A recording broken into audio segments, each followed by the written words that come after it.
Buenas tardes a todas y todos, bienvenidos a la sesión de ética profesional con el tema ética y compliance. Muchas gracias a la Comisión de Cumplimiento y Buenas Prácticas coordinada por David Merino, a la Comisión de Derecho Empresarial dirigida por Alberto Amor, al capítulo Tlaxcala presidido por Juan Carlos Vázquez. Bienvenidos a todos los capítulos también que nos honran con su presencia aquí en Zoom, en la parte de la sesión de preguntas y respuestas. Me pueden ir mandando en el Zoom cualquier pregunta o comentario y lo voy a leer en vivo durante ese periodo. Muchas gracias a nuestra ponente Verónica Rivera por aceptar la invitación para platicarnos de un tema muy interesante y que compete a las tres comisiones, que tiene muchas aristas. Muchas gracias, Verónica. Verónica es abogada por la Universidad Autónoma de Sinaloa, tiene 20 años de experiencia tanto en el sector público como en el sector privado.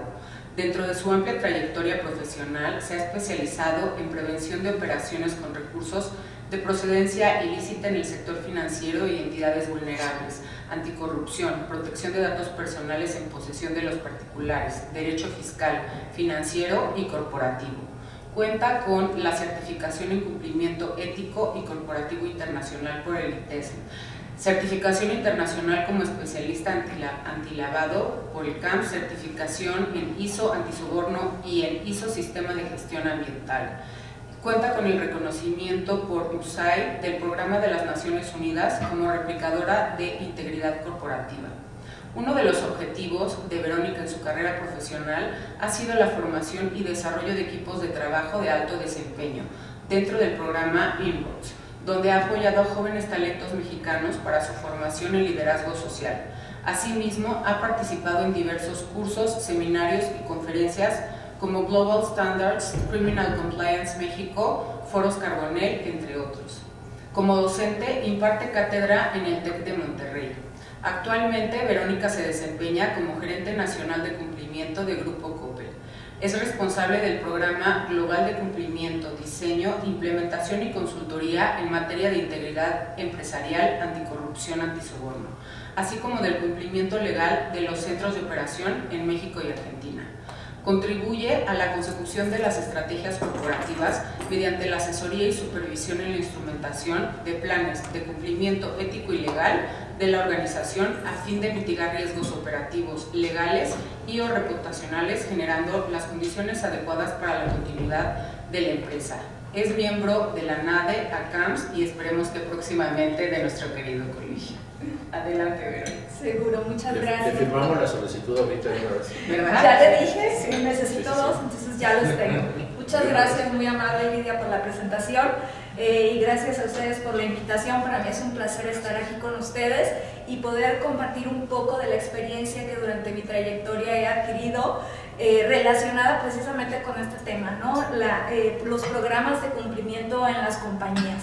De repente se vuelve un reto estructurarlo, sobre todo en compañías que tienen pues amplia variedad de productos, servicios, que tienen presencia en diferentes estados, municipios y países, y cumplir con la legalidad que de repente es diversa en municipio, estado y federación, y además las normas internas, se vuelve un reto complicado en acompañar a la organización, a sus colaboradores, al entendimiento, a la comprensión y a la aplicación, ¿no? ¿Para qué? Pues para generar el bienestar dentro de la organización, dentro de nuestros entornos, que se traduzcan en bienestar para todos y todas. Pues muchas gracias a todos. Yo voy a estructurar mi diálogo. Me gustaría ir recibiendo sus preguntas y a lo mejor en el diálogo irlas contestando. Y vamos a hablar inicialmente sobre la gobernanza, porque es el punto en donde parte los programas de cumplimiento. Y suele haber cierta confusión en tres conceptos, ¿no? Lo que es gobierno corporativo, lo que es gobernanza y gobernabilidad. Creo que es importante entender esta parte para poder avanzar a los programas de cumplimiento. Un gobierno corporativo dentro de una organización se refiere a las autoridades dentro de la propia compañía. como puede ser la asamblea de accionistas, el consejo de administración, los comités que pueden ser regulatorios si estamos hablando de una empresa pública, y algunos otros comités que de repente no son regulatorios, pero que ayudan con la estructuración de las estrategias de la compañía. Entonces, estos entes que se vuelven una autoridad en una compañía es el gobierno corporativo, ¿no? Es la estructura orgánica. Ahora bien, la gobernanza se refiere a los procesos, a las prácticas, a las políticas, que son las pautas que guían la conducta dentro de la compañía, pues de todos los colaboradores, abarca en algunas ocasiones a los stakeholders, y es muy importante tenerlas muy claras, definidas, accesibles y entendidas, de tal suerte que la combinación de autoridad con procesos, procedimientos y políticas te lleva a la gobernabilidad. La gobernabilidad es el equilibrio que se forma en una compañía entre la autoridad y las demandas de los stakeholders, que pueden ser los colaboradores, nuestros clientes, la comunidad en donde tenemos presencia, y de esta manera pues la compañía se vuelve un ente que puede ser gobernado a través de procesos y que generan un ambiente de control propicio para la sostenibilidad de la empresa. ¿Y cuáles son los pilares fundamentales de la gobernanza? Tenemos, la OCDE nos marca 5 pilares importantes que estructuran el bien hacer dentro de una compañía. Está, por ejemplo, la equidad en el trato a los accionistas. Y dirán ustedes, pues, ¿de qué va esto? Pues habla de los estatutos sociales, de los lineamientos que debe de tener nuestra compañía, de la diversidad tal vez en la integración del máximo órgano de gobierno, esfuerzos en materia de declaración de partes relacionadas y conflictos de interés y otros procesos que son fundamentales para que la coexistencia de diferentes socios en una compañía pueda darse en armonía. Otro de los pilares fundamentales de la gobernanza es la equidad en el trato de los diferentes stakeholders. En esta parte la OCDE menciona, y es muy enfático en que es muy importante reconocer los derechos de todos los actores interesados en esta compañía, que fomente la colaboración entre estos para el equilibrio del funcionamiento de la organización. El tercer pilar es la divulgación de la información y transparencia, pues que todos los stakeholders estén enterados de lo que sucede en la organización a través de los informes anuales de sostenibilidad, de finanzas, a través de los portales en donde se visibilizan nuestras políticas de funcionamiento, a través de las propias políticas, y con eso todas las partes interesadas tienen claridad de qué hacer, cómo hacerlo y quién es el responsable de hacerlo. Y sin duda yo creo que este es el inicio de la responsabilidad del Consejo de Administración, este ente que se vuelve una autoridad dentro de la compañía, de dirigir la estrategia transversal en una compañía, de estar muy claros en cuáles son los ejes estratégicos sobre los cuales debe de guiarse el esfuerzo organizacional para alcanzar los resultados esperados. Atender la rendición de cuentas, cuidar los presupuestos, todas estas responsabilidades relevantes de la alta dirección. Y en el último pilar, que es el respeto a la ley y reglamentos, es de donde se desprende precisamente el tema que estamos abordando, que son los programas de cumplimiento, y que acá en México los denominamos Programa de Integridad Empresarial, y que vamos a abordar más adelante.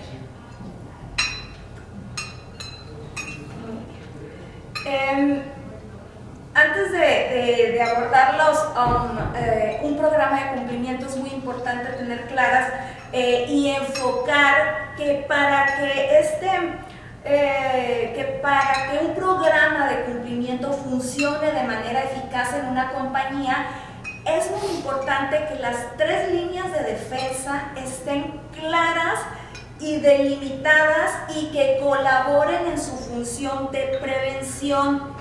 La primera línea de defensa siempre es nuestra área operativa, nuestro cajero en la tienda, nuestro vendedor en sitio. Toda nuestra primera línea de defensa, nuestro equipo gerencial y operativo debe estar entendido de los procesos, procedimientos y controles que deben de atender para el bien hacer dentro de su función en una corporación. Tener claras las medidas de control. La segunda línea de defensa son las áreas de cumplimiento, aquellas que se dedican a mapear riesgos, conocer la incidencia, establecer controles para la remediación preventiva y evitar la repetición de conductas indebidas. Igualmente, control interno y la gestión de riesgos son actividades, sin duda, de la segunda línea de defensa. Y la tercera, que es la auditoría, que es quien revisa que la primera y la segunda estén haciendo correctamente su función. Y esto nos lleva ahora sí a tener muy claro cuál es el rol de un área de compliance en una compañía. El rol del área de compliance es prevenir riesgos. ¿Cómo? A través de la estructuración de matrices de riesgos que contemplen los procesos más relevantes en una compañía para identificar en dónde hay un riesgo mayor, para dirigir los recursos de supervisión, de capacitación y acompañamiento a donde se genera más valor. Podemos encontrar que los programas de cumplimiento pues son dinámicos, es un traje a la medida para cada compañía en función a su giro, al número de colaboradores, a la presencia local o internacional que puedan tener en diferentes jurisdicciones, al tipo de productos y servicios, y una vez que se tenga claridad de todos los procesos, se puede delinear hacia dónde se van a dirigir estos esfuerzos de prevención.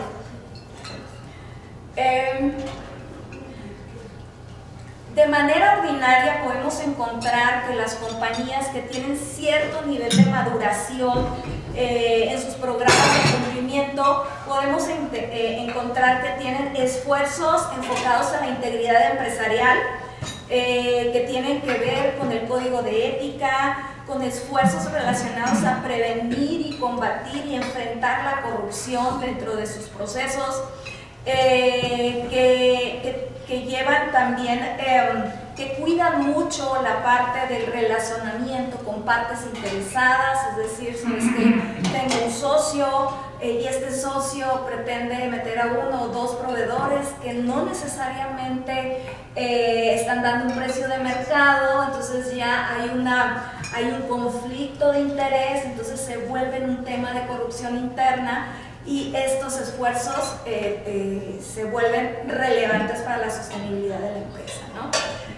También dentro de los esfuerzos anticorrupción encontramos lo que tiene que ver con políticas de regalos y atenciones, donaciones a autoridades de gobierno, sobre todo para evitar que una donación se le denomine como tal cuando en realidad es una petición condicionada para avanzar en un proceso autorizatorio.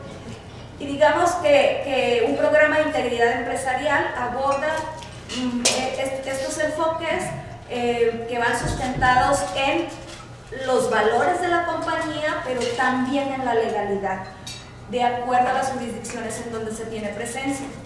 Otro de los enfoques muy importantes y tal vez no negociables en una empresa es el enfoque de prevención del delito. Recordemos que la responsabilidad penal empresarial pues ya es una realidad aquí en México y es muy importante que nuestros mapeos de incidencias tengan ese enfoque de desvinculación de responsabilidades penales. Más adelante vamos a profundizar en esto, también esfuerzos de prevención del lavado de dinero y financiamiento al terrorismo, sobre todo en entidades financieras o en entidades vulnerables, en donde estamos sujetos a la supervisión de reguladores. Esfuerzos relacionados con la protección de datos y ciberseguridad. Esto es un no negociable. Después del COVID, muchas empresas abordaron fuertemente la digitalización y se vuelve un activo relevante la información. Hay que cuidarla a través de la prevención. Esfuerzos de competencia económica y conductas relacionados con consumidores para asegurar que nuestra publicidad, el respeto de acuerdos comerciales, nuestro etiquetado, el respeto a las garantías que se otorgan, todo se esté cumpliendo conforme a norma. ¿Vale? Si tuvieran preguntas, adelante. Y si no, avanzamos o las dejamos al último, como ustedes decidan. Ahora bien, ¿cómo podemos estructurar un programa de cumplimiento o fortalecerlo? Tenemos 8 pasos importantes que deben de contemplar nuestros programas de cumplimiento en las compañías. El primero, y ya se los mencionaba, es la evaluación y priorización de riesgos. Necesitamos estructurar una matriz que identifique nuestros procesos relevantes, cuáles son los riesgos que hemos identificado a través de incidencias, multas, cierre de operación, daño patrimonial, todos aquellos incidentes, en donde haya tenido una consecuencia relevante en la compañía.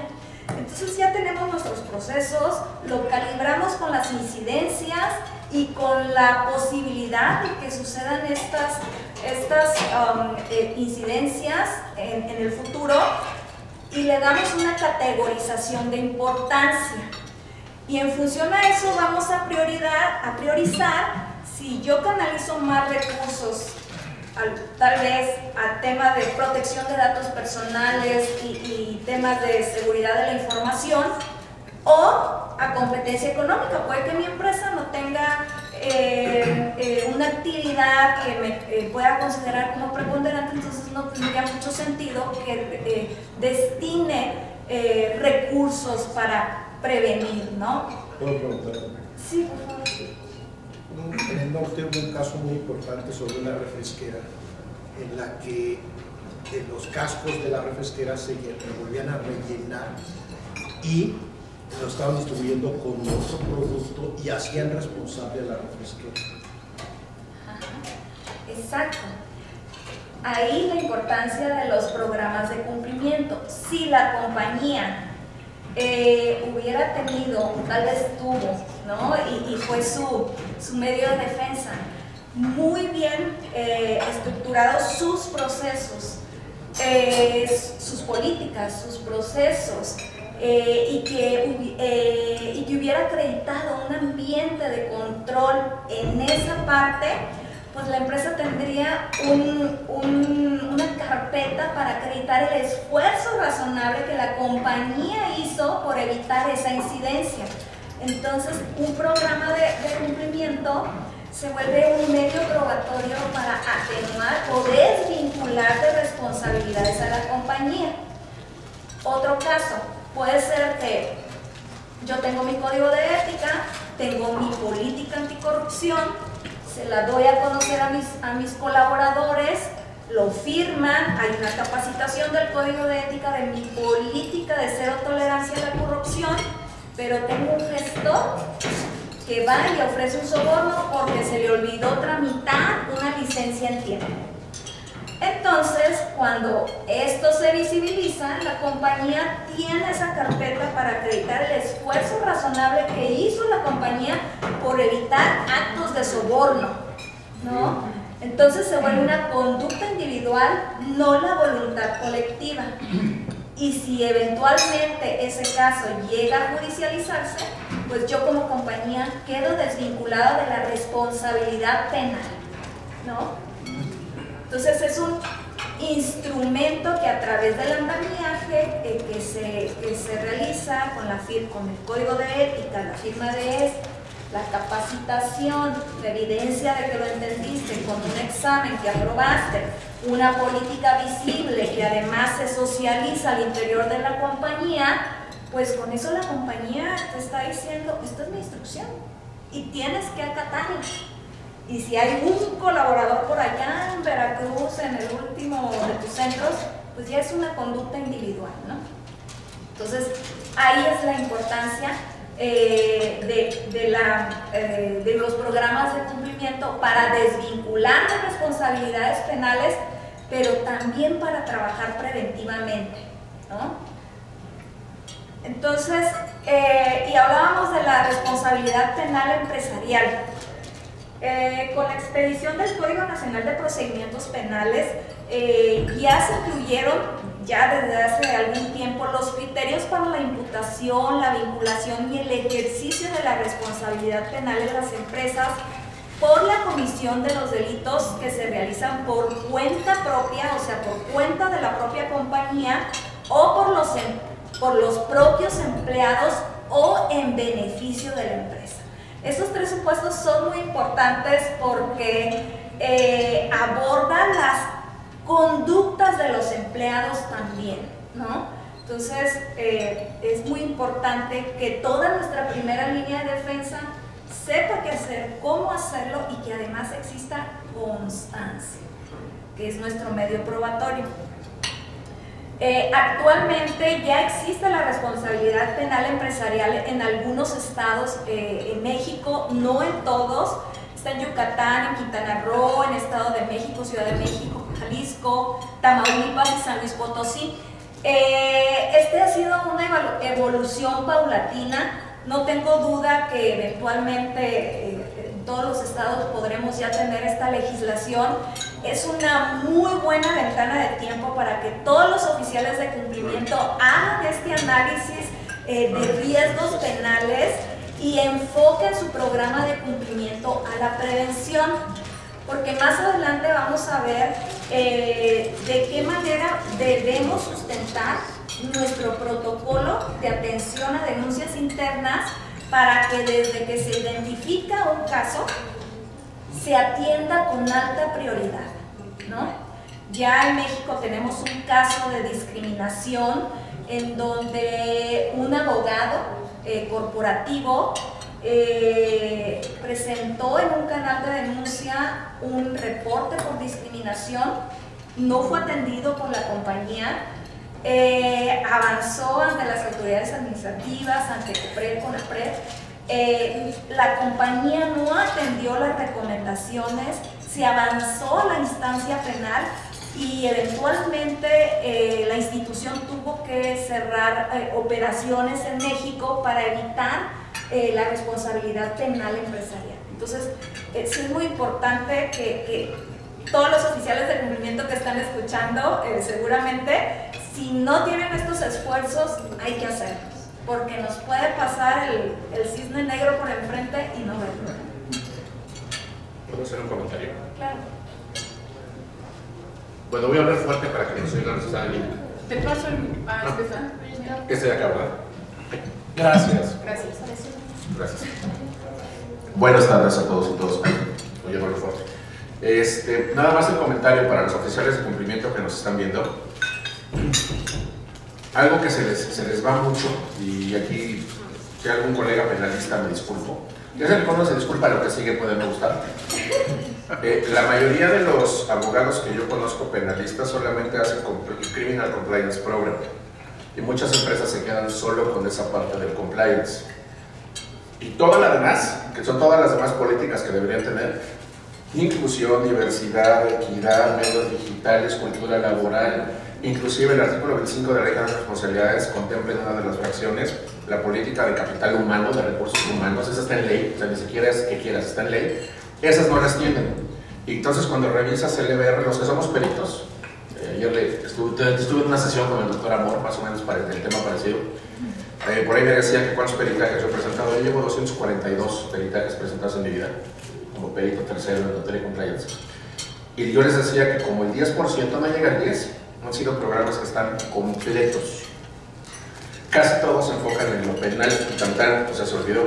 Y en casos como este, de repente que nos relataban, que es un tema más de cultura laboral y de derecho laboral, que ahí nace, o sea, y digamos la conducta penal es el resultado de una conducta en materia de capital humano, no tienen toda la infraestructura. Y cuando te vas al análisis de riesgos, cuando nosotros nos pregunta la fiscalía, cuando nos pregunta el juez, de la razón de nuestro dicho en el peritaje, yo tengo que demostrar que existía la política, que estaba debidamente evaluado el riesgo, que ese es el gran problema. O sea, normalmente los abogados hacen políticas de compliance, pero no saben hacer matrices de riesgo, porque es algo que no nos enseñan en la escuela. Y utilizan modelos bien viejos, me ha tocado el COSO 1, ya, eso es como de los 70s.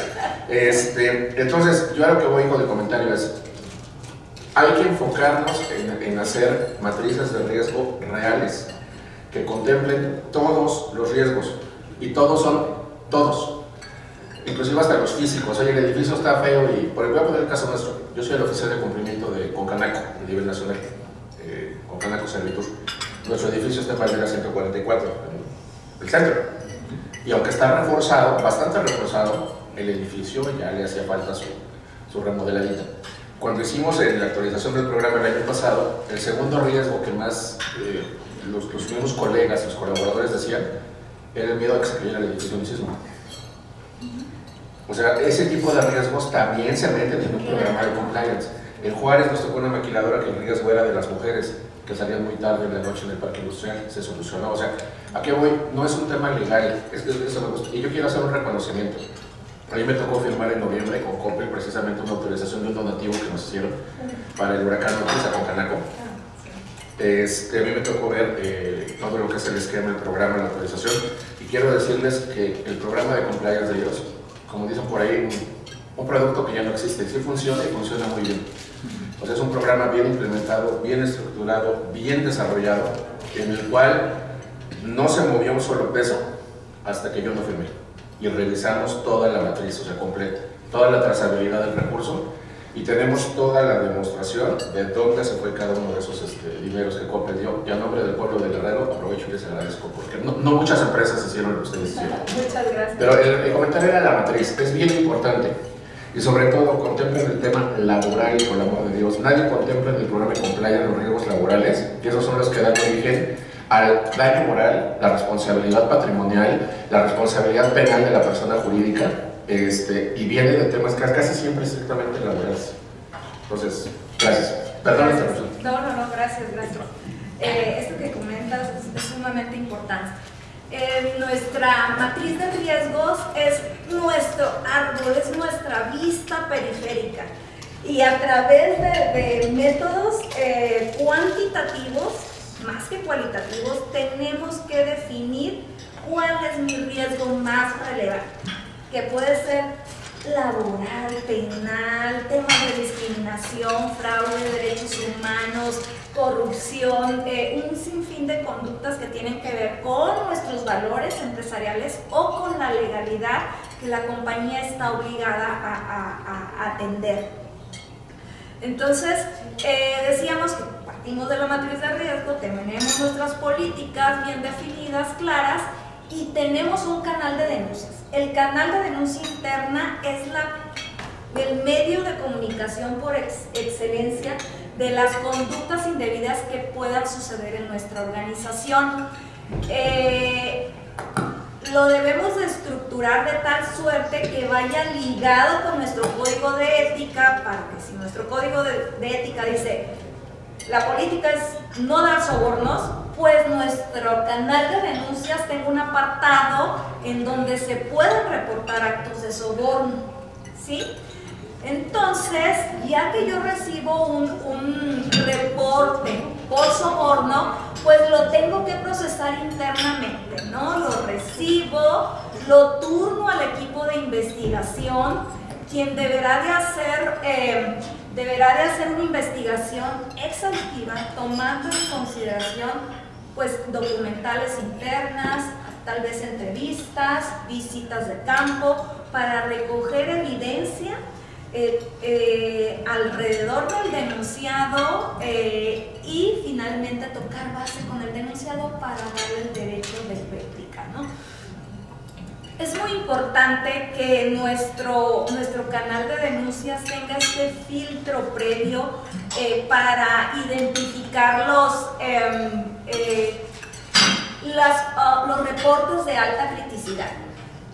Cuando tenemos un canal de denuncias muy activo, para un oficial de cumplimiento se vuelve muy complicado identificar aquellos que me pueden llevar a la muerte empresarial en caso de responsabilidad penal empresarial o a contingencias reputacionales y operativas. Hay diversos criterios con los que los oficiales pueden etiquetar o clasificar el nivel de criticidad. Puede ser en función a la gravedad de un incidente, es decir, este incidente puede poner en riesgo la vida o la integridad de un colaborador. Para mí sería fundamental sacarlo de todo el universo y atenderlo inmediatamente, ¿no? Si representa una amenaza legal, me lleva a la responsabilidad penal empresarial. Estoy incumpliendo una ley que es importante, que es altamente supervisada, también sería un criterio de alta relevancia, o sea, un reporte de alta criticidad. Es una conducta reiterada, repetida en ese centro de trabajo o con esa persona. Yo no la dejaría tampoco en el back completo, porque ya representa un riesgo. Un colaborador que tiene, no sé, un reporte de acoso en donde ya se le instruyó, se habló con él, se capacitó y vuelve a tener otro reporte confirmado, otro reporte o dos, pues ya no merece el mismo tratamiento. Si tiene un nivel alto de potencial de escalamiento, no sé, una discriminación, un reporte de discriminación que ya salió a medios, el tema de las redes sociales se vuelve muy complicado, ¿no? Y la tarea del oficial de cumplimiento ya no solo se limita a monitorear el canal de denuncias, sino también tiene que monitorear medios, tener a lo mejor un panel que monitoree medios en donde se reporten conductas relevantes que pongan en riesgo la reputación de una compañía y pasarlo al canal de denuncia para darle el mismo tratamiento. Si están relacionados con personal de la alta dirección, también es importante por el deber de ejemplaridad que los líderes tienen en una organización y por la alta influencia que tienen en una compañía, ¿no? Acceso a información crítica, a recursos de la empresa. Entonces sí es muy importante. Son criterios que cualquier oficial de cumplimiento puede fortalecer o robustecer para que haya una suerte de triaje al recibir estos reportes y sacar de todo el universo aquellos que representan mayor riesgo para la compañía. Y una vez que hacemos este triaje de nivel de criticidad, o antes idealmente, es importante evaluar si este reporte tiene los elementos mínimos indispensables para ser procesado. Si tengo circunstancias de tiempo, modo y lugar que me ayuden para identificar en qué centro sucedió, qué conducta es la que se está reportando, alrededor de qué centro de trabajo, a lo mejor ya con esos elementos mínimos indispensables yo puedo turnar a un investigador para que pueda dirigir su investigación.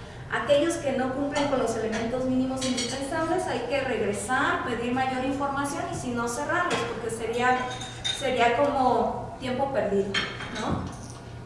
Entonces ya que hicimos esa clasificación, ese triaje, esa clasificación de los reportes, hay que hacer una investigación que esté fundamentada en un protocolo en donde esté muy bien cuidado el tema de respeto a los derechos humanos y derechos laborales de las personas. Esto nos va a ayudar a tener un proceso homogéneo, sobre todo en compañías que son muy robustas y en donde los cuerpos de investigación tienen diversas ubicaciones y localidades. Es muy importante tener este protocolo que marque la pauta de punta a punta, desde que se recibe un reporte hasta que se cierra. ese reporte, se remedia esa conducta, pero además, después de haber aprendido esa conducta, deberán de dirigir nuestros esfuerzos de prevención. ¿Puedo de nuevo, perdón? Sí, por favor. Otro tema que es importante, y aquí está la super experta. Algo bien común que hemos visto nosotros en los temas de investigaciones es las pruebas. Cuando sí llega a haber un tema de cumplimiento en el cual, en el cual sí se violentó el código de ética, las políticas internas, el reglamento interior de trabajo, el contrato individual o colectivo, etc., muchas veces los oficiales de cumplimiento o sus grupos de investigación recaban pruebas que no están recabadas, no están obtenidas con la forma idónea que piden las leyes procesales. Me ha tocado mucho en temas digitales. Oye, ¿cómo conseguiste el documento? Es que nos metimos en la computadora. Y resulta que la computadora, a veces sí es de ellos, a veces no es de ellos, pero el IP donde estaba conectado es un IP privado, entonces tuvieron que acceder a una red privada, un tema. Entonces, sí es bien importante el cómo se obtienen las pruebas, porque cuando sí llega a haber responsabilidades, pensemos en el menor de los casos una amonestación privada, en el mayor de los casos un tema penal, porque realmente hay veces que no nada más es el despido, o sea, hay una responsabilidad penal que se tiene que ir hacia allá. No se han podido usar pruebas en muchos procesos. ¿Por qué? Porque los abogados defensores, que ciertamente hacen muy bien su tarea, y sobre todo en materia penal, te dicen, oye, esta prueba pues no se puede utilizar. ¿Por qué? Porque no fue obtenida en el proceso de investigación interno que se hizo conforme el programa de cumplimiento. La obtuviste violentando derechos procesales o violentando abiertamente los principios de debido proceso, no le diste el derecho a la audiencia, la obtuviste de forma ilícita, contradicción. Sí, entonces no se pueden usar en juicio, y nos ha tocado casos en los cuales hemos participado en los que hay una responsabilidad ética, profesional, inclusive yo te diría que demostrable con pruebas, una responsabilidad legal, pero resulta que la empresa ha tenido que indemnizar al trabajador como si fuera despido injustificado, porque no se puede utilizar la prueba con la cual se acredita que se cometió la conducta de la cual se dice que se estaba cometiendo, o se ha tenido que sentar a negociar, por el tema de que el oficial de cumplimiento no realizó adecuadamente el proceso, y cuando entrega al procesalista las pruebas, no las puede usar. Entonces yo sí creo que esta parte es fundamental, o sea, el oficial de cumplimiento que no sepa recabar pruebas, le está haciendo un daño a su empresa en lugar de un beneficio. Porque luego ni puedes perfeccionar, o sea, en el ámbito laboral, ya sé que ubican todos que soy de ética, pero soy laboralista, luego no puedes perfeccionar esas pruebas, pero independientemente de eso, ahorita que decías derechos humanos, a mí me da mucha curiosidad hasta dónde va el límite con la vida privada.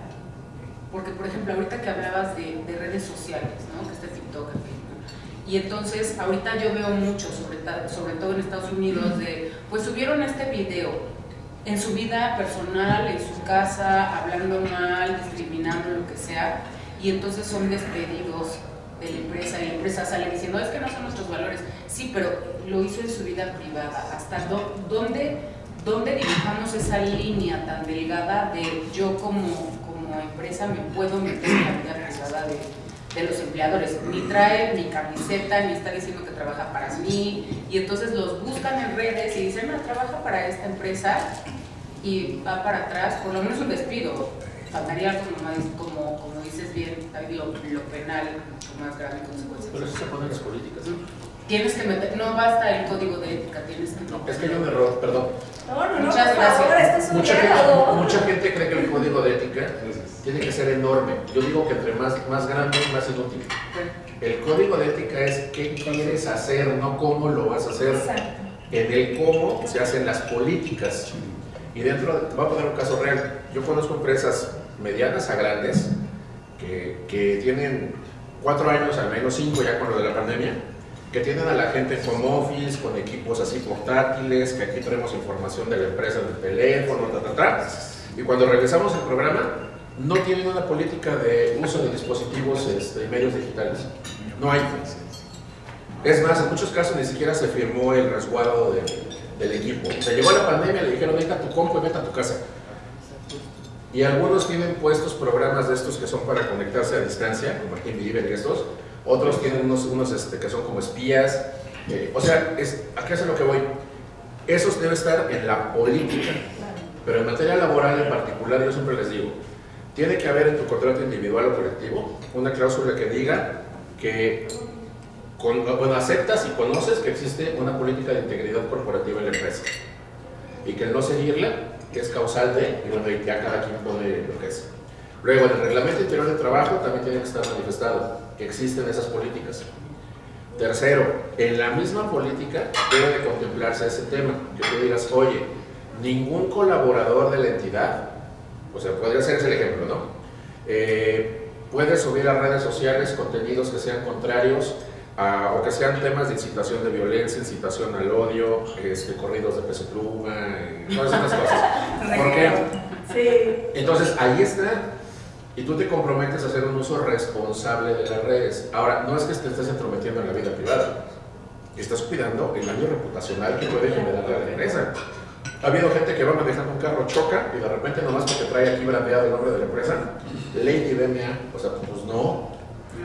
Entonces, lo que estás haciendo es cuidar el daño reputacional que le puede ocasionar a la empresa. No es un tema a veces de responsabilidad legal, es más el daño de reputación que puedes llegar a tener. Pero eso sí tiene que estar en la política como tal. Y la política puede tener subpolíticas. Por ejemplo, hay muchos que tienen una política que es de igualdad, equidad e inclusión. Y existen subpolíticas, porque no es lo mismo una cosa que otra. Por ejemplo, no es lo mismo el hostigamiento que el acoso. Y muchos lo confunden. Entonces tiene que haber una política contra el hostigamiento y una política contra el acoso. Pero por eso los programas de compliance llegan a ser muy integrales. Y era lo que ayer nos decía, ¿verdad, doctor? Sí. Que el programa de compliance al final no necesita ser abogado para poder hacerlo, ¿cierto? Pero no hay una profesión como tal. Nos toca a nosotros porque somos como los que más lo entendemos al unir este tipo de piezas. Pero en lo que yo voy es, ciertamente, sí, el programa de compliance se debe meter con los derechos humanos, vamos a llamarlo, hasta cierto punto, es medio invasivo. Pero si tú quieres colaborar en esa organización, tienes también que aceptar que tienes que ceder cierta parte de tu individualidad en beneficio de la colectividad, porque eso nos permite convivir juntos todos en armonía. Claro, totalmente. Y eso que comentas de que debe de estar estructurado, muy bien documentado, el andamiaje jurídico que refieres desde el contrato colectivo de trabajo, el reglamento interior, el código de ética firmado, visible, la capacitación de que lo entendiste y lo vas a aplicar, tu política conocida, accesible, visibilizada a través de medios de comunicación interno. Todo esto es el esfuerzo razonable que realiza la compañía por evitar estas conductas indebidas. Y en caso de materializarse, pues como les decía, se vuelve una conducta individual, ¿no? Por eso es muy importante que estas políticas y subpolíticas vayan ligadas al código de ética, porque no puede ser un documento exhaustivo, sería obsoleto, vaya, no se leería ni siquiera. Entonces, volviendo al tema inicial, la obtención de las evidencias o de los medios de prueba para desvincular de responsabilidades deben de ser obtenidos de manera legal, ¿no? Por ejemplo, para la obtención de información de un correo electrónico, para acceder a la información en un equipo de la compañía, pues debe de haber un consentimiento informado. Al momento de ingresar un colaborador a la compañía, debe de leer, entender y firmar. Y ese consentimiento informado es la forma en que yo le aviso que toda la información en el celular corporativo, en la propia computadora o en el correo electrónico, es propiedad de la compañía y puedo accederlo en el momento que sea necesaria sin aviso previo, ¿no? Entonces, esas son de las pautas. Perdón, ¿puedes que Accesar. Sí, se puede accesar. Perdón. Sí, no. Entonces, y si no lo tengo, pues no habría que, o sea, no se puede hacer, no debería de hacerse, ¿no? Sería delito de acceso no autorizado a información confidencial. Exacto. Entonces, se vuelve muy cuestionable una investigación si llega a judicializar, ¿no? Entonces, nuestra investigación debe de ser a prueba de balas, ¿no? Puede que muchos no lleguen a judicializarse, pero con uno relevante, un caso de discriminación, como les comentaba hace rato, híjole, sí se vuelve una complicación importante que puede dañar la reputación de una compañía o incluso invitarle a la salida del país. Entonces, sí, claro. Muy bien, entonces les hablaba de este protocolo, ¿no? Este protocolo que es un no negociable. Te ayuda a tener una base homogénea para realizar la investigación, te ayuda a darle a tus colaboradores cuáles son las conductas que pueden ser denunciadas. ¿Sí? No. Pero Okay. después al rato me reservo. Muy bien. Te ayuda a determinar, o sea, en esa parte del triaje se tiene un catálogo de conductas denunciadas y tener esta valoración de estas conductas. Si esta conducta tiene nivel de criticidad por llevarme a un delito empresarial, por poder ser un tema de reputación importante, por, cualquier conducta la puede realizar una persona de la alta dirección. Entonces, tu catálogo de conducta debe de ir filtrado por los niveles de criticidad, por las lógicas que ya comentaba ahorita, y te da un resultado para poder clasificar los reportes que te lleguen y atenderlos. No todos los reportes deben y pueden ser atendidos con la misma agilidad y exhaustividad. Habrá reportes que necesiten atención inmediata, ágil, en un tiempo sumario, digamos, en un proceso sumario, y habrá otras que pueden llevar un tiempo más amplio, como pueden ser, pues, por ejemplo, conductas de mi jefe no me da vacaciones, no me dio los permisos. No es lo mismo que un reporte de discriminación, ¿no? Entonces, los oficiales de cumplimiento tienen la posibilidad de establecer procesos diferenciados, un proceso sumario más ágil para ciertas conductas y un proceso ordinario para el resto. Los canales de denuncia suelen recibir, digamos, un 80-20, un 80 de un porcentaje mayor va enfocado a conductas que tienen que ver con el trato al colaborador, acoso, hostigamiento, temas relacionados con derechos laborales, y un 20% aquellos que tienen que ver con temas de daño patrimonial, robo, fraude, faltantes, corrupción, son como que en menor grado. Entonces, pues sí es un reto para los oficiales de cumplimiento estructurar todo este andamiaje jurídico, tener la vista periférica de todas las obligaciones que aplican a la organización, ese enfoque basado en riesgo, que los que conocen de prevención del lavado de dinero, hay una metodología con enfoque basado en riesgo que nos ayuda a poder enfocarnos a lo importante, a lo relevante, y poder trazar con mucha claridad nuestros esfuerzos anuales, a qué nos vamos a dedicar en el año, porque puede ser que ahí esté la mayor generación de valor para mi compañía, ¿no? Prevenir un fraude de tantos millones, y ahí otro de los retos importantes es cómo calculas el costo evitado, ¿no? ¿El costo qué? El costo evitado. Es que las áreas de cumplimiento nos ven como áreas de costo, sí. O sea, no le generamos a la empresa, pero la realidad es que cuando te das cuenta, algunas firmas de abogados inclusive lo manejan en sus redes sociales, te dicen, oye, hemos evitado el pago de tanto, o sea, hemos litigado por nuestros clientes, sí. Hemos ganado y les hemos evitado que paguen tal cantidad de dinero, así es. Entonces es igual de este lado, decir, oye, las contingencias que yo te he evitado, O sea, he evitado que pagues y te cueste tanto. Pero hay un tema adicional. Yo nunca lo dije, ahora sí dicen que lo dije, lo negaré. Ponle pausa. El programa de cumplimiento forma parte integral de la empresa. Por lo tanto, cuando tú te vas a los estados financieros y a las normas fiscales, te dice que conforme la NIF C8, la NIF 38, tú puedes hacer la evaluación del negocio en marcha. Si el negocio en marcha tiene un programa de cumplimiento bien instrumentado, le da muchísimo valor adicional al negocio.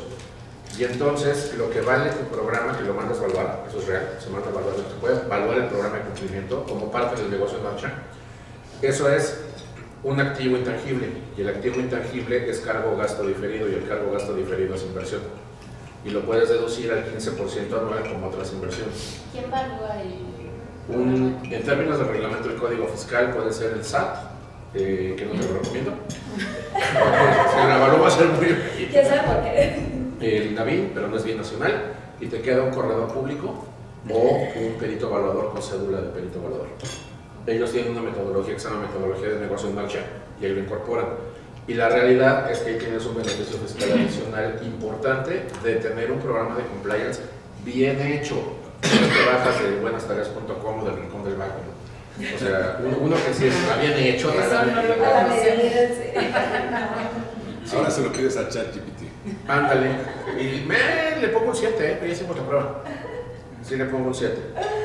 Y la verdad es que los abogados que más han tenido estos temas son los penalistas y los laboralistas.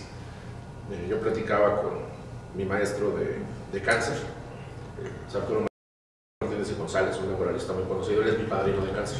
Somos como los alcohólicos anónimos. Él me ayuda a mí cuando yo ando tristón y yo ayudo a su vez a alguien más. Es una cadena que hacemos. Arturo tiene 40 años con cáncer. Entonces, platicando con él, él me decía que realmente el compliance no llegó a México, por la reforma de la penal de la persona jurídica. Él me decía, llegó hace muchísimos años por las demandas que se empezaron a hacer en México, donde la conducta del directivo se trasladaba a la empresa. Y entonces la indemnización laboral empezaron a salir sentencias en las cuales se condenaba por ciertas conductas al directivo y a la empresa como solidario o subsidiario. Entonces, ¿a qué es a lo que voy con esto? El punto es, yo creo que es súper importante que en México todos los oficiales, todas las empresas entiendan que requieren un programa de cumplimiento. Y me van a decir, oye, pero eso es muy caro. No. De hecho, hay una página, yo escuché que tú también estás en eso. En el año 2018 se reunió la Embajada Americana, la Embajada Británica, USAID, la ONU y por la Función Pública, y se hizo lo que es el programa de cumplimiento integral empresarial. En internet están los manuales para que todo el mundo tenga su programa. O la otra, si alguien no tiene programa, se puede acercar con fundamento legal en una ley que nadie conoce y que nadie lee, que es la Ley de Cámaras Empresariales y sus confederaciones, que es derecho positivo vigente. Con CAMIN y con CANACO somos las dos entidades en México, por ley, que si se incorporan a nosotros automáticamente pueden bajar el programa de cumplimiento. Por ejemplo, yo como oficial de cumplimiento, mi programa que yo hice se aplica a 742,000 empresas en México, que son las que están afiliadas a CONCANACO. Y por ley, nosotros las defendemos. O sea, si ellos tienen por eso hacemos los peritajes. Cuando ellos son acusados de responsabilidad penal o responsabilidad civil o daño moral, acuden a nosotros y con fundamento, creo que la fracción 13 del artículo 6, nosotros tenemos la obligación de representar y defender a los agremiados. Entonces nosotros entramos como peritos en compliance, que además por ley somos peritos y árbitros. O sea, todo eso está en ley. Y nosotros comparecemos a defenderlos y luego dicen, es que no tienen programa, sí lo tienen, están afiliados y aquí está la implementación. Entonces, esa ley de verdad yo creo que si los abogados la conocieran y la aplicaran, tiene muchísimos beneficios para el empresariado. De verdad que sí. ¿Y con solo la afiliación? No, que no estás afiliado, te representamos. ¡Guau! Eso es en México solo hay dos confederaciones. El CCE es una AC, no es una confederación. Solo hay dos confederaciones. Con CAMIN, que representa industria, que es sector primario, y sector secundario y tercero, que es comercio, servicios y turismo, lo representa con CANACO. Nosotros tenemos el 65% del empleo formal en México y el 57% del Producto Interno Bruto representado. que es más o menos lo que hacemos. Sí, sí, sí. Y yo como responsable del área de compliance de todo Concanaco, yo soy el que elige tanto a los proveedores como a los despachos que nos prestan servicios a todas las empresas de laboral, de penal, de civil, de todo este rollo, y les ayudamos con la implementación de sus programas de compliance. Y para la pyme que de plano no tiene, porque cuesta a veces, se suman al programa nuestro, lo bajan, lo descargan, le ponen su logo y listo, tienes tu programa de compliance. O sea, yo por eso les digo, en México el que no tiene compliance es porque no puede, porque no quiere. Y la barra va a firmar ahorita, por les adelanto, con Concanaco, en mayo va a firmar para que la barra también entre, con la fundación también, a participar en este tipo de programas, para colaborar con la empresa, con el empresariado mexicano, realmente en muchísimos temas. ¿Cuál es la idea? Que los miembros de la barra finalmente les llegue más trabajo a sus firmas, porque ese es un beneficio.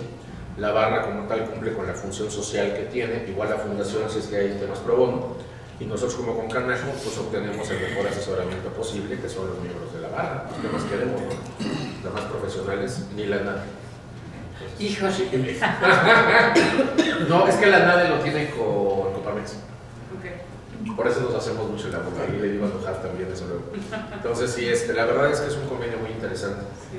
pero sí es de muy buena aplicación. Esa ley de verdad sería interesante que luego le echara un ojo, es súper cortita, tiene un montón de beneficios que se pueden aplicar para las empresas y se pueden acercar a la Confederación, para eso estamos. Gracias. ¿Puedes repetir el nombre de la ley, por favor? Ley de Cámaras Empresariales y Confederaciones. Muchas gracias. El artículo 6, 7, 8 y 9 en particular son las obligaciones que tenemos y las atribuciones que tenemos. De hecho, ayer nos preguntaban, oye, fíjate que si yo veo que un proveedor mío está en actos de corrupción, ¿dónde lo puedo denunciar? Además de función pública, ¿no? O sea, con nosotros. Porque aunque no sea miembro nuestro, nosotros lo representamos. Y por ley yo estoy obligado a recibir tu denuncia. Yo recibo 1200 correos más o menos en la ley ética diaria. Porque el programa de compliance de Concanaco se aplica en 254 municipios, 254 cámaras en 1587 municipios. De ahí como el 80% es spam. Entonces, la verdad. Es otro reto. Es otro reto. Les digo yo que son como las alcancías de la Cruz Roja que te echan desde botones, estampitas y de otra manera. Igual acá en la línea de denuncia. Botones me llegan todos los que quieres. Sí. Entonces, el punto ahí es, el programa de cumplimiento, yo recibo la denuncia, yo busco a la empresa, amistoso, decirle, oye, llegó esto, nos gustaría que nos explicaras, él tiene el derecho a decir sí o no, y si no me contesta o yo considero que sí hay alguna responsabilidad o algún tema de investigación, yo me volteo y presento la denuncia porque estoy obligado como confederación. Otro tema que les podemos ayudar, nosotros tenemos un asiento en el Consejo del IMSS y en el Consejo del Infonavit, en el de Fonacot, en el de la Comisión de Salarios Mínimos, en el SAT, en el Consejo Consultivo del SAT también tenemos un asiento como confederación. Entonces de repente las empresas, los despachos y demás se acercan y nosotros por ley somos cabilderos. No necesitamos estar en el registro de cabilderos. Por ley nosotros somos los representantes del Consejo Consultivo. Entonces de repente varios temas que traen. Hace poquito nos dijeron uno que no sabíamos, bueno, es que nos miren. Oye David, es que modificaron los salarios para arriba y no modificaron la tabla de subsidios del empleo. Entonces los trabajadores que ganan salario mínimo, cuando hacen horas extras y les haces el cálculo, les pagas menos del mínimo. Se presentó en la sesión siguiente, como a las 2 semanas, con el subsecretario de Hacienda, el subsecretario Llorio, y ya está la modificación. Pero son de las cosas que para eso sirve la Confederación. En materia penal también luego nos buscan para temas así. Entonces la verdad es que yo les hago la invitación para que Muy interesante, muchas gracias.